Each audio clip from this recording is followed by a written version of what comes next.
Hello everyone, welcome back to my channel. तो दोस्तों, स्वागत है आप सबका हमारे चैनल पर, जहां हम बातें करते हैं फैशन, ब्यूटी, लाइफ स्टाइल, पूजा पाठ से जुड़े हुए ऑल इन टॉपिक पर। और मैं आपके साथ शेयर करती हूँ अपनी लाइफ का एक्सपीरियंस। दोस्तों, हरे कृष्णा, राधे राधे। कैसे हैं आप सब? आशा करती हूँ आप सभी लोग अच्छे होंगे। मैं भी बिल्कुल ठीक हूँ। और आज का वीडियो जो है वो पितृपक्ष श्राद्ध पर है। सो बहुत सारे लोगों का कमेंट है मेरे पास कि दीदी श्राद्ध पक्ष में हम क्या करें, क्या ना करें, कैसे करें श्राद्ध पक्ष की पूजा, और श्राद्ध पक्ष किसे मनाने चाहिए, किसे नहीं मनाने चाहिए। देखिए, श्राद्ध पक्ष पर ऑलरेडी मैंने बहुत सारे वीडियो डाल रखे हैं, फिर भी बहुत कंफ्यूजन होता है। दूसरी चीज़ ये कि जितना ध्यान हम पूजा पाठ में और जितना रुझान हम पूजा पाठ में दिखाते हैं अपना, हम श्राद्ध पक्ष में उतना रुझान अपना नहीं दिखाते हैं। हमें लगता है कि श्राद्ध पक्ष थोड़ा सा, मतलब मुझे जहाँ तक लगता है कि कुछ लोग श्राद्ध पक्ष को थोड़ा सा अनदर वे में नेगेटिव थॉट्स में लेते हैं, बट ऐसा नहीं है। जिस तरीके से हम पूजा करते हैं, श्राद्ध पक्ष भी एक तरीके से उतना ही ज़रूरी है। तो आप बेसिक सी बात समझिए, अगर हम अपने घर में किसी नारी का अपमान करके अगर दुर्गा की पूजा कर रहे हैं, तो क्या आपको लगता है कि दुर्गा की पूजा करने का कोई लाभ हमें मिलेगा?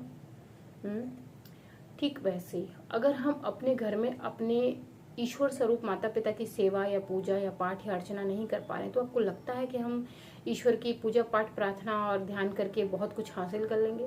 तो ठीक ऐसा ही है। हर चीज़ से जुड़ी हुई है। जो हम कर रहे हैं वही हम पाएंगे। तो हम जितने धूमधाम से कोई फेस्टिवल सेलिब्रेट करते हैं, जैसे कि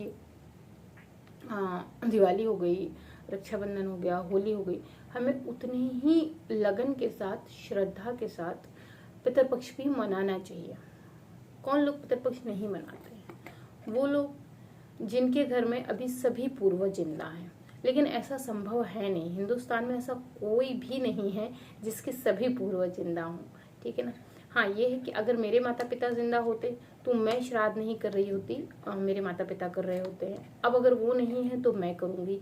तो हमारी पीढ़ी में कोई ना कोई तो गया ही है, तो हमें उनके लिए श्राद्ध जरूर मनाने चाहिए। अगर हम नहीं मनाते हैं तो इसका दोष तो हमारे जीवन में आता ही आता है। दूसरा बड़ा कारण क्या है? ये है कि श्राद्ध वो लोग नहीं मनाते जो लोग गया हो आते हैं। जैसे कि हमारी पीढ़ी में अगर हम गया हो आए हैं, तो अब मेरी जो पीढ़ी है वो श्राद्ध पक्ष नहीं मनाएगी।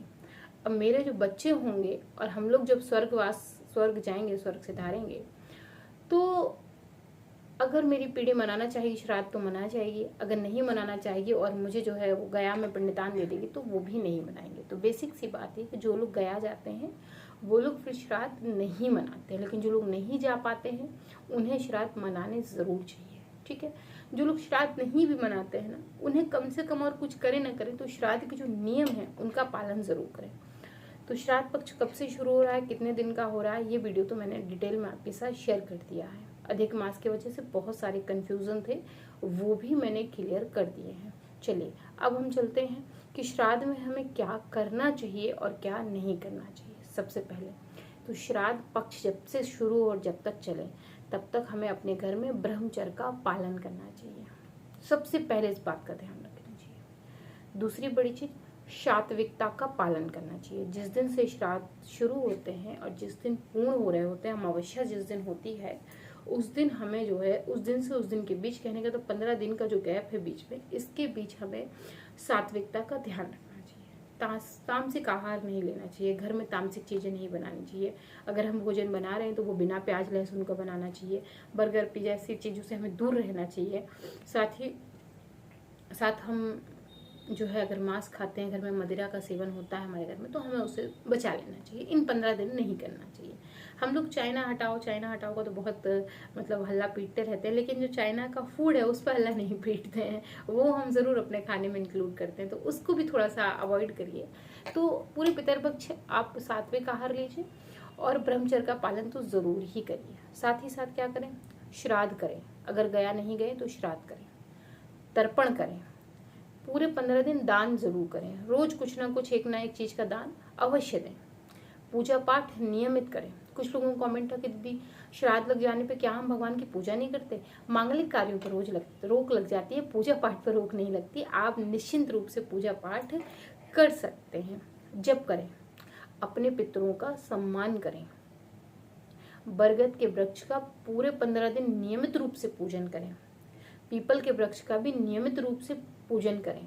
पीपल के वृक्ष की श्राद्ध में एक बहुत बड़ी जो है वो वर्णन है, मैं आगे आगे चल के आपको बता दूंगी, इसलिए मैंने जानते ये किताब भी आप लोगों के लिए निकाल के रखी हुई थी, मेरे पास रखी हुई थी, तो ये भी मैंने निकाल के रखी हुई है और मैं आपको इससे बहुत सारी चीज़ें जो है वो इसके बाद नेक्स्ट वीडियो में शूट कर रही हूँ तो उसी में बता दूंगी। तो उसके बाद क्या करें कि बरगद के पेड़ का नियमित पूजन करें, पीपल के पेड़ का नियमित पूजन करें। क्या और ना करें जो आपको नहीं करना है, नखून ना काटें। अगर आप श्राद्ध मना रहे हैं घर में तो आप नखून ना काटें, बच्चों को नखून नखून जो भी है वो आप पहले ही कटवा दें। दाढ़ी ना बनाएं अगर यथासंभव हो सके तो। बहुत आपका कोई वर्क ऐसा है कि नहीं जहाँ पे आपको बहुत डिसिप्लिन मेंटेन करना है तो कोशिश करके रखें कि आप बच सकें। नहीं बच पा रहे तो कोई बात नहीं, तब तो फिर आपकी मजबूरी है। लेकिन अगर मजबूरी नहीं है फिर भी आप कर रहे हैं तो ये गलत है, ठीक है ना। कोशिश करके बाल भी ना कटवाएं। मकड़ी के जाले पितरपक्ष के पहले ही हम साफ सफाई कर देते हैं।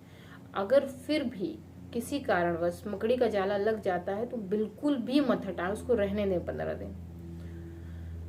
गरीब को अपमानित ना करें। जैसे आपके घर पर कोई आया मांगने वाला, उसको डांट के दुत्कार के ना भगाएं। आपके पास जो यथासंभव हो वो जरूर दे दें, ठीक है ना। कबाड़ ना बेचें। इन 15 दिन के भीतर अगर आपने घर में कहीं कबाड़ इकट्ठा किया हुआ है, कहीं कोई चीजें रखी हुई हैं तो उनको ना बेचें। सफाई ना करें। सफाई का मीन्स सफाई जैसा ना होता है, कुछ लोग ना खिड़कियां पोंछते रहते हैं, हर तीसरे चौथे दिन जाले निकालते रहते हैं, खिड़कियों पे धूल लगे हैं साफ करने, यहाँ वहाँ कुछ ना कुछ कर रहे हैं उठा रखे, वो आप इन 15 दिन के बीच में रोक दें। फर्नीचर ना हिलाएं। जैसे कि हमने सोफा यहाँ रखा था, सोचा इंटीरियर थोड़ा सा चेंज कर ले तो सोफा यहाँ का वहाँ कर दिया, बेड यहाँ से वहाँ कर दिया। बेड हिलाते रहना चाहिए, इससे तो बहुत लाभ होता है, लेकिन पितर पक्ष में नहीं। हमें अपना फर्नीचर जरूर हिलाते रहना चाहिए, इससे जो नकारात्मक ऊर्जा होती है वो दूर हो जाती है और सकारात्मकता ऊर्जा का वास होता है। लेकिन ये फर्नीचर हमें श्राद्ध पक्ष के बीच में नहीं हिलाना है, ध्यान रखें।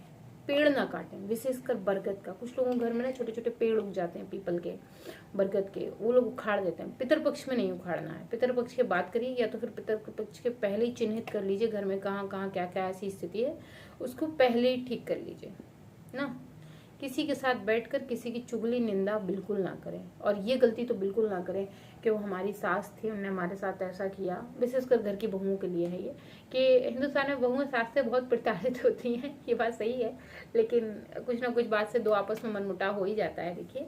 लेकिन ऐसा करें ना, कितना भी कुछ भी रहा हो, ऐसा नहीं कि हमारी सास ने ये किया, हमारी सास ने वो किया, हमारी सास ऐसी थी, हमारी सास, इसकी जरूरत नहीं है, ठीक है। उन्होंने जो किया वो ऊपर चली गई, अब उनके कर्मों की सजा भगवान उन्हें देगा। हाँ, लेकिन चूंकि वो ऊपर चली गई, अब हम उनके बारे में कोई कटाक्ष क्रिया करके अपने कर्मों को बना रहे हैं, तो हमारे ये कर्म जो है इनका फल हमें ऊपर वाला देगा, है ना। तो ऐसा ना करें, झगड़ा ना करें। घर में अगर बुजुर्ग हैं, बुजुर्गों से झगड़ा ना करें। अगर कोई स्थिति बन रही है तो ध्यान रखिए कि आपके घर में श्राद्ध चल रहा है, आपके घर में पितृ बैठे हुए हैं, आपके पूर्वज बैठे हुए हैं, आपको उनको तमाशा नहीं दिखाना, उन्हें झगड़ा नहीं दिखाना, उनकी आत्मा को दुखी नहीं करना है। झगड़ा ना करें। सब लोग कोशिश करें कि पितृ पक्ष पर साथ में रहें, साथ में बैठ के खाना खाएं। मतलब आपके पितृ आपको जहाँ से भी देख रहे हो उनको शांति की अनुभूति होनी चाहिए, दुख की नहीं, कष्ट की नहीं। विशेषकर महिलाएं कभी रोए ना इन पितृ पक्ष में 15 दिन बैठ के। ऐसा नहीं कि शाम में हम कहीं रो रहे हैं, शाम को बैठ के किसी के घर में चुगली करें, ऐसा कुछ ना करें। नई खरीदारी ना करें।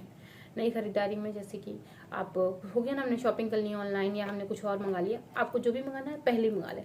नवरात्र का जो पूजन का सामान है उसे भी कोशिश करके आप पहले ही मंगा लें, श्राद्ध पक्ष में ना खरीदें, है ना। सोना, चांदी, लोहा, चप्पल, जूता या चमड़े के बना हुआ कोई सामान पितर पक्ष में नहीं खरीदें।